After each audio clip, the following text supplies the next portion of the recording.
Hello and welcome to Old Lady Plays. I'm Kate, the Old Lady, and this is Wooden Ships and Iron Men, how to play the advanced game. This video will assume the use of the 1.2b rule set, the most current, and builds on my earlier video, how to play the basic game. The first thing to note about the advanced game is that there are several new tables and charts to use in it.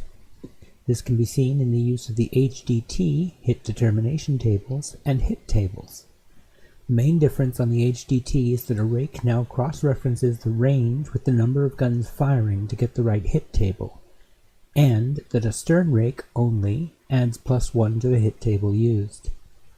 The hit tables have increased so that they now number 10, and the maximum chart is number 20. To roll on hit tables above 10, break the number into 10 plus the remainder, and roll on both those tables. For instance, if you have a 14, roll once on the 10 chart and once on the 4 chart. In each hit table, the results on die roll of 6 are marked with an asterisk.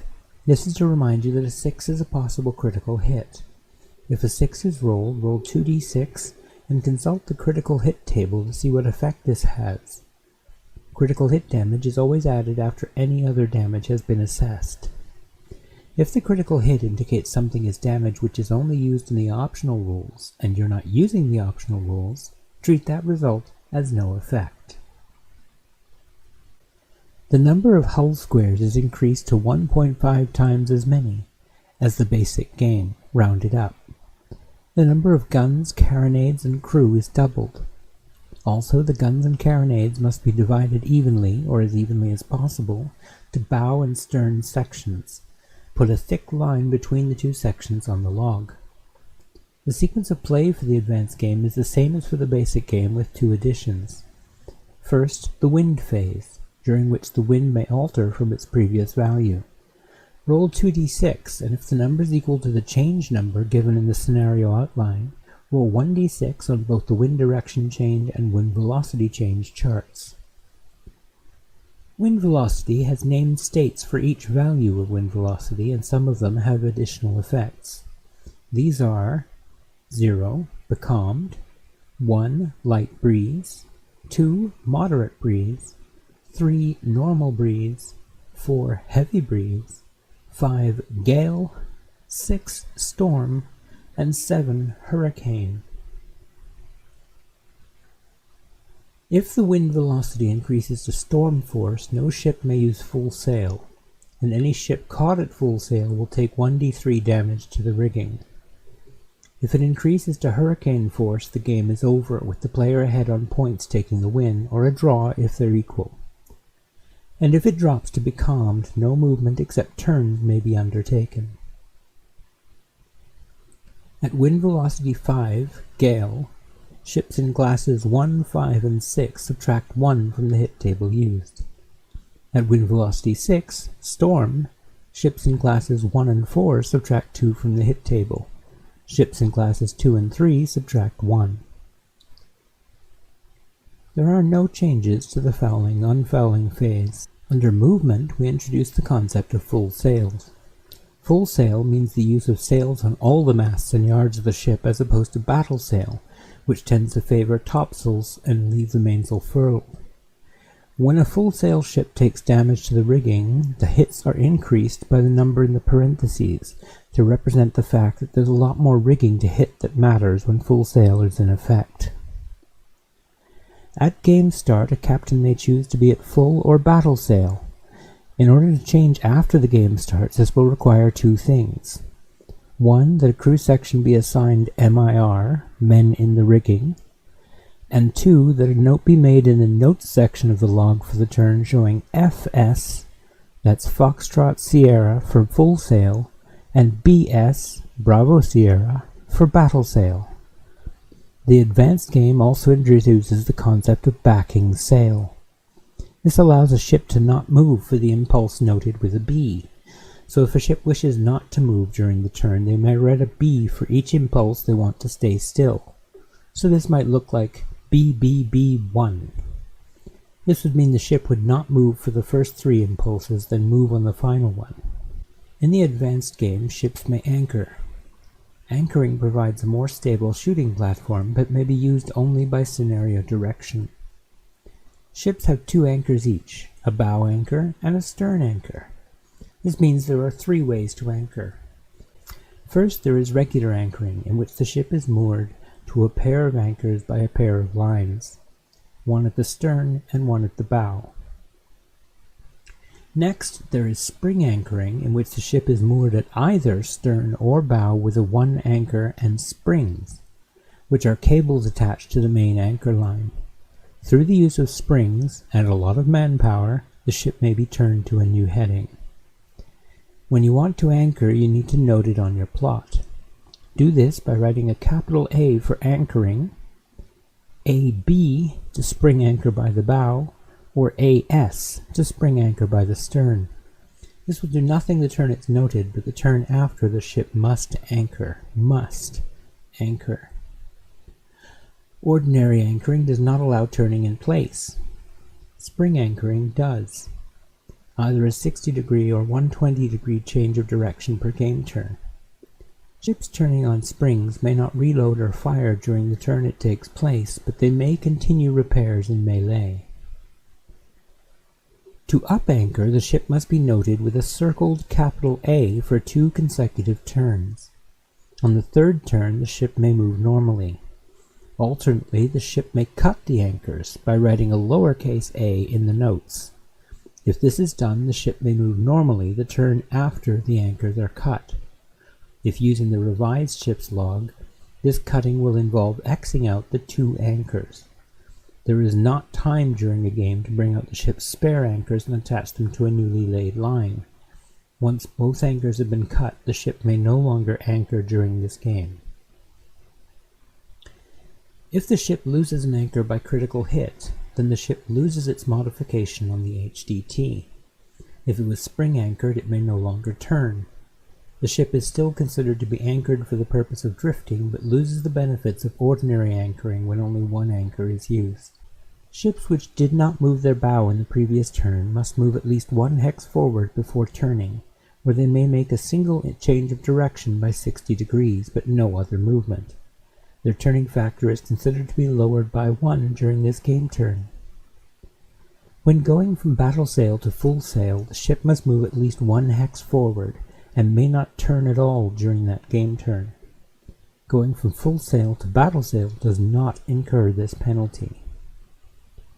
Ships which end a game turn with a change of direction must move at least 1 hex in the next game turn straight forward before making another turn. The only exception to this is if the ship in the new game turn is only making a single turn and no other movement. So, if a ship noted L1R in one turn, the next turn cannot be L1R again. It could be 1L something, or it could just be L or R. Ships wishing to make repairs must so note in their log after their movement plot. Write RH for hull repairs, RG for gun repairs, and RR for rigging repairs. A ship so doing is committed to making those repairs and may not fire during the combat phase. It also may not turn during the time it is conducting repairs. If ordered to turn and repair in the same phase, the repair is voided, but the ship still may not fire that combat phase. The same applies to changing sail status, anchoring, or weighing anchor. If tried during a repair phase, both the repair and the illegal maneuver are voided, but the ship may still not fire. Ships with repairs underway may not form OBP, offensive boarding parties. They may form DBP, defensive boarding parties, if attacked, but they void the repair by doing so. Lastly, ships may only repair areas that are already damaged. Only one type of repairs, RH, RG, RR, may be attempted per turn. The movement execution phase is unchanged from the basic game. The grappling-ungrappling phase is much the same, save for the addition of a few new wind strength-related DRMs. The boarding prep phase is identical to the basic game, except only that if you have men in the rigging, that crew section, 1 to 3 in the vertical, is unavailable for forming OBPs. They may be used to form DBP or TBP, transfer boarding parties, but this voids the sail status change much like repair. The combat phase changes somewhat in the advanced game. For a start, the ships have a reduced field of fire compared to the basic game. This diagram will help to explain it. The gun's field of fire is limited as to which numbered areas it can hit. Areas 1, 2, and 3 may be hit by the entire broadside. Area 5 may only be hit by the bow section, and Area 4 may only be hit by the stern section. This is why you divided the guns into sections during the log setup at the beginning of the game. A ship may never fire at more than one target in a turn with a broadside, even if the two targets are in stern or bow-only target fields. And importantly, while your first broadside will still do more damage, if only the bow or stern section takes part, the whole broadside is considered to have lost the bonus. If a ship fires at a target within the field of the entire broadside, i.e. fields 1, 2, or 3, the ship must fire at the closest target just as in the basic game. Now this is where it gets a little bit complex. So, if there is a target in Area 4, the stern section may not be fired if there is a closer target in 2 or 4. If there are closer targets in 1, 3, or 5, then the ship may fire the stern section at the target in 4. Okay? The same applies to the opposite end of the ship.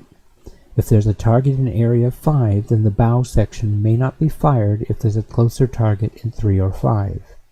If the closer target is in 1, 2, or 4, then the bow section may fire at a target in 5. Remember that only one target may be fired upon per side, even if bow and stern sections both have valid and separate targets. If a ship straddles two fields, it is considered to be in the lower numbered one. The only exceptions to this are that a section may not fire at it if they have a closer target in their section-only zone, 4 or 5. The other section may still fire at the farther target. It should be remembered that range and field of fire are assessed independently. This means that you can use a range that only traces through a restricted arc of fire, even if the target is considered to be in the field of the whole broadside. When guns take hits, the hits are marked off the section closest to the firing ship. If equidistant from both sections, the defender can choose where to take those hits on that side. If the whole side is wiped out, the hits can be taken on any undamaged guns still on board, including carronades, at the defender's choice. In the basic game, you were limited to round shot as ammunition for your guns. These were literally large balls of iron fired at high speed to kinetically smash the other ship to bits. In the advanced game, there are several different things you can load the guns with. Round shot retains its range of 10 from the basic game, and it takes one turn to reload one broadside of round shot. Next, there is chain shot. Note this with a C in the appropriate reload column. Chain shot has a maximum range of 4 hexes. Chain shot does extra damage to rigging, but hits on hull or guns are ignored. Chain shot can be loaded in one turn just like round shot, one broadside per turn. Please note the British are never issued chain shot in the game. Records indicate that it was almost never used by the British, who preferred to sink ships rather than disable them.